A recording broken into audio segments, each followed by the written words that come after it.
பவை பாசுரம் 27.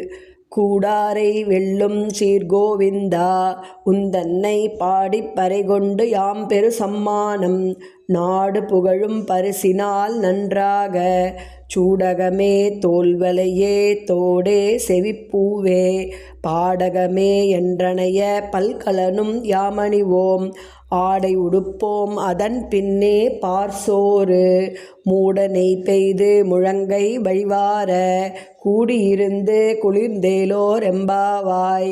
இந்த பாசுரத்தின் பொருள்: எதிரிகளை வெற்றி கொள்ளும் சிறப்புமிக்க கோவிந்தனே, உன்னை நாங்கள் பாடி அருள் பெற வந்தோம். அருட்செல்வத்துடன் இவ்வுலக வாழ்விற்கான பொருட்செல்வமும் தருவாயாக. அது இருந்தால்தானே நாடு புகழ்கிறது. கையில் அணியும் சூடகம், தோளில் அணியும் பாகுவலயம், காதில் அணியும் தோடு, கர்ணப்பூ, காலில் அணியும் பாடகம் ஆகிய அணிகலன்களை எங்களுக்கு கொடு. புத்தாடைகளை வழங்கு.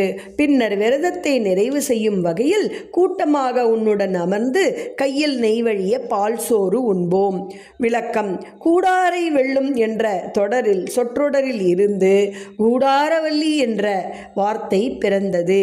இப்போது பெருமாள் கோவில்களிலும் வைணவர்களின் வீடுகளிலும் கூடாரவல்லி விழா கொண்டாடப்படும். இன்று அக்கார அடிசில் எனப்படும் உணவு பிரசித்தம். சாப்பாட்டின் மீது நெய் மிதக்கும். சர்க்கரை பொங்கல் போன்ற இந்த உணவின் சுவை அலாதியானது.